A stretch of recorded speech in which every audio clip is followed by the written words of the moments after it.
نحمده ونصلي ونسلم على رسوله الكريم اما بعد اعوذ بالله من الشيطان الرجيم بسم الله الرحمن الرحيم ولا تهنوا ولا تحزنوا وانتم الاعلون ان كنتم مؤمنين صدق الله العظيم وصدق رسوله النبي الكريم ان الله وملائكته يصلون على النبي يا ايها الذين آمنوا صلوا عليه وسلموا تسليما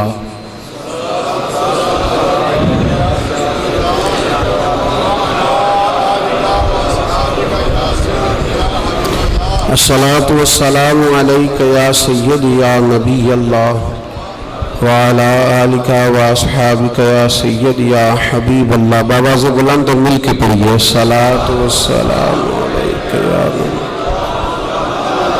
وعلى آلك واصحابك يا سيدي يا نور الله اللهم صل على سيدنا ومولانا محمد معدن الجود والکرم وآلہ وصحبہ وبارک وسلم۔ ہر تعریف، ہر توصیف، ہر حمد کے لائق خالق کائنات جل جلالہ کی ذات والا صفات ہے۔ ہر قسم کے درود و سلام نبی محترم، شفیع محتشم، آقا کل، ختم رسول، دانائے سبل، احمد مجتبی جناب حضرت محمد مصطفیٰ صلی اللہ تعالیٰ علیہ وسلم کی ذات والا صفات کے لیے حمد و صلوات کے بعد، عزیز دوستو، اسلام ایک عقیدے کا نام ہے، اسلام ایک نظریہ ہے، اسلام ایک اعلیٰ طرز حیات ہے، اسلام کی اپنی الگ تہذیب ہے، الگ تمدن ہے، الگ سوچ ہے۔ اسلام دنیا کے ہر مذہب سے نرالا بھی ہے، انوکھا بھی ہے اور اعلیٰ بھی ہے۔ آج اسلام تاریخ کے جس موڑ پر پہنچ گیا ہے، اس موڑ پر امت مسلمہ بے پناہ پستیوں میں گھری ہوئی ہے۔ مسلمان اسی روزی روٹی، بال بچے کے چکر میں الجھ کر یہ محسوس ہی نہیں کرتا کہ میں اپنی تہذیب کا کتنا بڑا سودا کر رہا، تھوڑے سے نفع کے لیے اپنی ملت کا، اپنے مذہب کا بے انتہا نقصان روز ہم کر رہے ہیں۔ اس کا نقصان یہ ہوا ہے کہ پوری دنیا میں مسلمان کافر کے ہاتھوں پریشان ہے، طاقت بھی ہے، پیسے بھی ہیں، تعداد بھی ہے، حوصلہ بھی ہے، بہت سارے لوگوں کو اس بات کا شعور بھی، ایسا نہیں کہ پتہ نہیں، شعور بھی ہے، جانتے بھی ہیں، لیکن پستی ہی پستی ہے، گہرائی ہی گہرائی ہے۔ وہ دین جو بڑی شان سے نکلا تھا وطن سے، پردیس میں وہ دین پھر غریب الغربا ہے۔ کچھ وجوہات ہوتی ہیں قوموں کے عروج پانے کی، اور کچھ وجوہات ہوتی ہیں ان کے دوبارہ سے پست ہونے کی۔ امت مسلمہ جب عروج میں تھی تو سمجھ آتی تھی کہ اس کا نقطہ نظر ایک ہی ہے کہ ہم مسلمان ہیں۔ ہم کون ہیں؟ مسلمان اپنا تعارف بحیثیت مسلمان کراتے تھے۔ اب ہمارا تعارف ہماری برادریاں ہیں، ہمارا تعارف ہمارے قبیلے ہیں، ہمارا تعارف ہمارے رنگ، نسل، علاقے، ٹکڑوں میں بٹے ہوئے مسلمان۔ ہم ہر چیز پر فخر کرتے ہیں، برادری پر بھی، پیسے پر بھی، سرمایہ پر بھی۔ اس پر بھی تو فخر کرنا چاہیے نا کہ ہم مسلمان ہیں۔ ہم بولیے، فخر ہونا چاہیے۔ صحابہ کرام علیہم رضوان کی زندگی کو اگر آپ ٹٹولتے ہیں نا، انہوں نے اپنے لیے جو لفظ پسند کیا ہے وہ مسلمان کا لفظ ہے. انہوں نے جو جملے اپنے لیے اختیار کیے ہیں وہ ایماندار کے جملے. مسلمان وہ ہوئے، پھر اسلام ان کا اوڑھنا بچھونا ہو گیا. یا ایھا الذین آمنوا ادخلوا فی السلم کافۃ، پورے اسلام میں داخل ہو گئے. پھر ان لوگوں نے کبھی بھی کسی اور چیز کو باعث افتخار نہیں سمجھا. جب بھی کسی نے پوچھا ہے تو انہوں نے کہا مسلمان ہے. کسی نے حضرت عمر فاروق سے کہا تھا تو نے اپنی برادری چھوڑ دی ہے، سنا ہے؟ آپ فرمانے لگے نہیں. اس نے کہا تو بلال کے ساتھ بیٹھا ہوتا ہے، صہیب کے ساتھ بیٹھا ہوتا ہے، عمار بن یاسر کے ساتھ بیٹھا ہوتا ہے. آپ فرمانے لگے میں نے دنیا کی برادری چھوڑ کے رسول اللہ کی برادری اختیار کر دی ہے صلی اللہ علیہ وسلم. میری یہ برادری ہے، بلال میری برادری ہے، صہیب میری برادری ہے، عمار بن یاسر میری، ابو جہل برادری نہیں، ابو لہب برادری، عتبہ عتیبہ شیبہ ولید یہ برادری میری وہ ہے جو رسول اللہ کا کلمہ پڑھتے ہیں صلی اللہ علیہ. اقبال نے کہا سب سے پہلی بات یہ ہے کہ قوم اگر چاہتی ہے کہ امت جہاں کھڑی ہے وہاں سے عروج پکڑے تو اس کا سب سے پہلا کام یہ ہے کہ اپنی ملت پر قیاس اقوام مغرب سے نہ کر. خاص ہے ترکیب میں قوم رسول ہاشمی، خاص ہے، یہ خاص ہے ترکیب میں قوم رسول ہاشمی. قدر کریں کہ ہم مسلمان ہیں، اس بات کی قدر کریں. جناب آپ کیا کرتے ہیں تو کہتا ہے جی 100 دفعہ کروڑ شکر ہے جی اللہ کا، کیا بات ہے جی دکان ہو اتنی اچھی چلتی ہے، کیا بات ہے، کیا عالم، کیا اتنی اعلیٰ نوکری ہے جناب، مزے سے جاتا ہوں مزے سے، وہ ہو میں جتنا خوش ہوں کوئی اور ہے ہی نہیں. یہ سارے شکر کرتے ہو نا. اللہ کرے کوئی آپ سے پوچھے کیا حال ہے تو نظر جھک جائے، آنکھیں آنسوؤں سے بھر جائیں اور کہے کتنا کرم ہے اللہ نے مسلمانوں کے گھر میں پیدا فرمایا ہے. ہر بات میں مچل جاتے ہو، مسلمان ہونے پہ بھی مچلا کرو، کہا کرو کہ کیا بات ہے موجیں لگی ہوئی. لیکن پتہ کیوں نہیں مچلتے؟ پلیٹ میں رکھ کے اسلام ملا ہے، پلیٹ میں رکھ کے. ابا جی مسلمان تھے تو ہم بھی مسلمان، دادا جی مسلمان تھے تو ہم بھی. بھئی جس نے خود پیسے کمائے ہوتے ہیں اسے قدر ہوتی ہے، اور جس کے ابے نے کما کے دیے ہوئے. مولانا جلال الدین رومی نے ایک مثال دی ہے. حضرت مولا روم رحمت اللہ تعالی علیہ فرماتے ہیں کہ ایک بچہ امیر باپ کا بیٹا تھا تو خراب ہو گیا. وہ غرض لڑکوں کے ساتھ پھرنے لگا، باپ کی دولت ساری ضائع کرنے لگا. والد اس کو سمجھاتا لیکن اس کی سمجھ میں بات نہ آتی. ایک دن گھر کے اندر کنواں تھا، جو امیر لوگ ہوتے تھے وہ گھروں کے اندر کنواں کھدوا لیتے تھے. کیونکہ امیر تھا تو گھر کے اندر کنواں تھا، اس کے قریب اس نے اپنی چارپائی الٹی کر کے بچھا لی. بیٹا شام کو گھر آیا تو کہنے لگا بیٹے کنگال ہو گیا، دیوالیہ نکل گیا، کوئی حال ہی نہیں. میں بڑا پریشان ہوں، شام کی دوائی کے بھی پیسے کوئی نہیں، جا کہیں سے 2 آنے لا، میں نے دوائی لینی ہے. اس نے کہا ابا جی مسئلہ ہی کوئی نہیں. دوست کے دروازے پہ دستک دی، دوست باہر آیا، کٹھے کھاتے رہے تھے ٹکے بٹیرے. باہر آیا، ہاں جی. اس نے کہا 2 آنے چاہیے. کوئی مسئلہ نہیں، سجن ہے تو اپنا. 2 آنے دے دیے، لا کے ابا جی کو دیے. ابا جی نے دوائی کے لیے لیے تھے، جب ہاتھ پہ آئے تو کنویں میں پھینک دیے، کنویں میں ڈال دیے. چپ کر کے چلا گیا. سویرے پھر ابا جی نے کہا بیٹے 2 آنے چاہیے، شام کو دوائی لینی ہے. کوئی مسئلہ ہی نہیں، بڑے سجن ہیں. دروازے پہ دستک دی، دوست باہر آیا، 2 آنے چاہیے، لے لو. ابا جی کو دیے، کنویں میں پھینک دیے. تیسرا دن، چوتھا دن، سجنوں کو پتہ چل گیا کہ بھوکا ہو گیا ہے. خبر پہنچ گئی ہو آج 2 آنے لین آیا سو. نے کہا کل میرے کو بھی کھڑے سو. اب شہرت ہو گئی کہ اب اس کے پاس شے بھوکا ہے. اب دروازے بند ہونے لگے، کھڑکیاں بند، انہوں آدھے میں کار کو نہیں، اب حال جو تھا وہ خراب ہونے لگا، کوئی نہیں پوچھنے والا، پریشان ہو گیا۔ ابا جی نے تو 2 آنے مانگ لینے ہیں شام کو۔ ملا رومی رحمت اللہ تعالیٰ علیہ فرماتے ہیں شام ہوئی، صبح دن چڑھا تو اٹھا، ابے نے کہا 2 آنے، اپنے شہر میں مزدوری بھی نہیں کر سکتا تھا، سارے جانتے تھے کہ چودھری صاحب کا بیٹا ہے، سیٹھ صاحب کا بیٹا ہے، دوسرے شہر چلا گیا۔ میری باتوں کی سمجھ آ رہی ہے آپ کو؟ دوسرے شہر گیا، مستریوں کے ساتھ مزدوری کرنے لگ گیا، شام ہوئی تو چھالے پڑ گئے ہاتھوں، پیروں تک پسینہ نکل گیا، سخت آزمائش کا شکار ہو گیا۔ 2 آنے کما کے لایا اور وہ آنے ہاتھ پہ رکھے تو اپنا ہاتھ بھی چھوڑتا نہیں ان پیسوں سے۔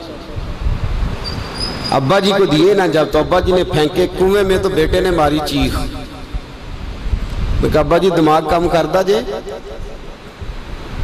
بوڑھے ہونے کے ساتھ ساتھ سٹھیا تو نہیں گئے آپ؟ انہوں نے کہا کیا ہوا بیٹے؟ کہا 7 دن ہو گئے ہیں 2 آنے دیتا ہوں، آپ کنویں میں پھینک دیتے ہیں۔ انہوں نے کہا پتر میں کو پہلے دن سٹے نے، تو آج کچھ ہی ہے، پرسوں بھی پھینکے ترسوں بھی پھینکے، توجہ ہے مسلمانوں میری بات پر؟ اس نے کہا 7واں دن ہے، تو میں نے پرسوں بھی پھینکے تھے، ترسوں بھی پھینکے تھے، اس سے پہلے بھی پھینکے تھے، تو چیخا نہیں؟ اس نے کہا ابا پہلے ادھار کے تھے، آج بولے نا، سارے بولے محنت کے ہیں، آج پہلے ادھار کے تھے، آج تکلیف ہوئی ہے۔ تڑپ گئے ملا رومی، کہنے لگے تو نماز اس لیے نہیں پڑھتا کہ تیرا مذہب مفت کا ہے، تو داڑھی کے وعدے سال بعد اس لیے کرتا ہے کہ تیرا مفت کا مذہب ہے، تو کہتا ہے پرسوں ترسوں شروع کروں گا، تیرا مفت کا مذہب ہے۔ ملا رومی کہنے لگے اگر تو نے قدر پوچھنی ہو تو پیسے خرچ کر مدینے جا، اور جنت البقیع میں بی بی فاطمہ کی قبر پہ کھڑے ہو کے پوچھ دین کتنی قدر والا ہے، پوچھنا حضرت فاطمہ سے۔ اور پھر سیدہ فاطمہ تجھے بتائیں گی کہ میں 5 سال کی تھی جب سے مصطفیٰ کے وجود سے اوجڑیاں اتار رہی ہیں، اور اس دن سے لے کر اپنے حسن حسین تک میں نے کوئی شے نہیں بچائی۔ مسلمانوں نماز نہ چھوڑنا، یہ دین ہم نے بڑی مشکل سے حاصل کیا ہے۔ مسلمانوں قرآن نہ چھوڑنا، یہ دین بڑی، فرمایا جا تجھے بتائیں گے وہ یہ کتنا قدر والا ہے، وما قدر اللہ کا قدر ہی، تجھے کیا پتا، تیرا کوئی بچہ کربلا میں شہید ہوا ہے، تجھے کیا خبر، تیری کوئی ماں نے پتے کھا کے گزارے کیے، تجھے کیا اس دین کی قدر ہو، تو نے کوئی تھپڑ کھائے ہیں دین کے لیے، تجھے کیا پتا ہو۔ تو مفت میں کہتا ہے پرسوں رکھ لوں گا، ترسوں رکھ لوں گا، میں شروع کرتا ہوں، میں دیکھتا ہوں، میں آتا ہوں، میں بس فلاں کر، کیسے، تجھے کیا خبر ہو۔ دین نبی دا او کی جانن، دنیا دار کمینے، دین نبی دا جانن والے سونگے وچ مدینے، کیسے قدر کا پتہ چلے۔ پوچھنا حضرت بلال سے کتنا مہنگا ہے یہ۔ حضرت عمار بن یاسر کی قبر پہ کھڑے ہو ملک شام میں جا کے، وہ تجھے بتائیں گے دین بڑا مہنگا ہے، بڑی مشکل سے لیا ہے، بڑی مار کھائی ہے۔ میری ماں سمیہ کے پیشاب والی جگہ نیزہ مار کے ابو جہل نے قتل کر دیا تھا۔ کہ پوچھ تجھے پتا چلے یہ کتنا مہنگا ہے، تجھے کیا خبر ہو اس کی قدر کیا ہے، اور پھر بھی تجھے سمجھ نہ آئے، پھر بھی تجھے خیال نہ آئے۔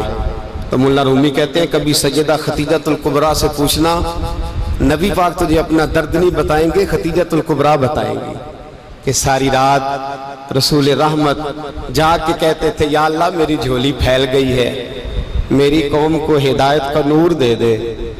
رات روتے گزر جاتی تھی، دن پتھر کھاتے گزر جاتا تھا۔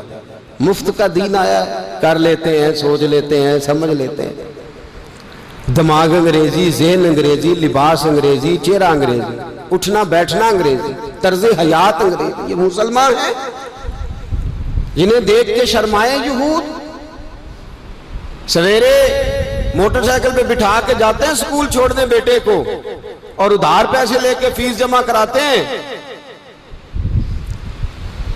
لیکن قاری صاحب کے پاس بچے کا مخارج ٹھیک ہوئے ہیں کہ نہیں، اس کی کوئی فکر نہیں کسی کو۔ قرآن شریف ہے، قاری صاحب پڑھانے آئے ہیں سائیکل پہ، بیچارے 1000 روپیہ لینا ہے انہوں نے، وہ باہر کھڑے ہیں دروازے پہ، اور نواب صاحب کے بچے اندر بیٹھے۔ تو کہتے ہو قاری صاحب تو ہم دسنا یاد نہیں رہا بچے دے پرسوں دے نان کے ٹر گئے نالے تسی تے قاری ہو ایڈے کو قاری ہو چھوٹے جے مسجد دے مولوی ملوانے پھر آجے پھر کیڑی گل ہے ہاں وہ ایم ایس سی والا ٹیچر ہوتا تو اس کو پہلے کال جاتی یا آج آپ نے نہیں آنا آپ کما قدر اللہ حقا قدر ہی مسئلے پوچھتے ہیں لوگ مسئلے کہتے ہیں جناب دعائے قنوت نہ آئے تو وطروں میں کیا پڑھنا ہے میں نے کہا جنازہ پڑھ لو اس قوم کا جس کو 48 سال کی عمر میں بھی دعائے قنوت یاد نہیں ہوئی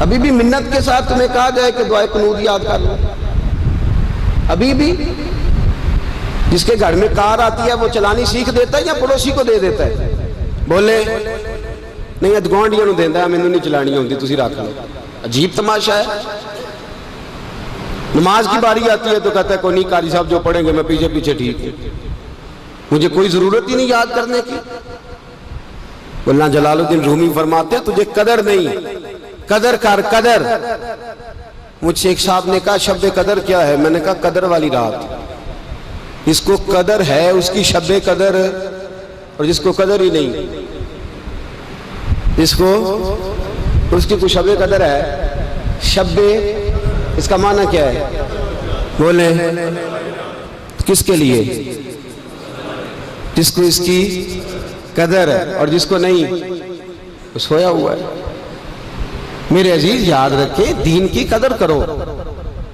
اس کا اکرام کرو یہ تمہیں سجا سوار کے دیا ہے یہ تمہیں نکھار کے دیا ہے صحابہ نے مار کھا کے دیا ہے مار کھا کے دیا ہے انہوں نے ان سے پوچھو ان کی تکلیفوں کو سہو حضرت سیدنا خبیب بن ارت حضرت عمر فاروق رضی اللہ تعالیٰ عنہ کے پاس جب آتے تھے تو حضرت عمر کھڑے ہو کے انہیں اپنے ممبر پر بٹھاتے تھے دو بندوں کو بٹھاتے تھے ایک خبیب کو ایک جناب بلال کو حضرت خباب بن ارت ایک دن بیٹھے تھے حضرت عمر کے پاس تو ہوا چلی تو کرتا اڑا قمیض اڑی تو موٹے موٹے برس کے نشان تھے کمر پہ بخاری میں موجود تو جناب عمر فاروق کہنے لگے خبیب یہ کیا ہے فرمانے لگے عمر یہ میرا اپنے دین سے پیار ہے یہ جو میری کمر پہ نشان ہے یہ میرا اپنے دین سے کہا وہ کس طرح کا فرمانے لگے تو ابھی مسلمان نہیں تھا اس وقت مکے میں نبی پاک کا نام لینا بہت بڑا جرم سمجھا جاتا تھا میں اپنی حویلی سے نکلا تو ابو جال مجھے مل گیا مجھے کہنے لگا خباب سنا ہے تو بھی بے دین ہو گیا ہے میں نے کہا نہیں میں دیندار ہو گیا میں دیندار ہو گیا کہا بالکل تجھے پتا نہیں تو کمزور ہے غریب ہے لاچار ہے مجبور ہے پتا نہیں اور فرمانے لگے ہاں مجھے پتا تھا لیکن اب میرے نبی نے کہا نہیں ان اللہ معنا اللہ ہمارے ساتھ ہے اللہ ہمارے ساتھ ہے کہتے مجھے نہیں پتا تھا ان کی پلاننگ پہلے سے ایک حویلی میں لے گئے کیکر کے کوئلے پہلے سے تیار تھے یہ صحیح بخاری ہے آپ فرماتے موٹے موٹے پتھر پہلے سے تیار تھے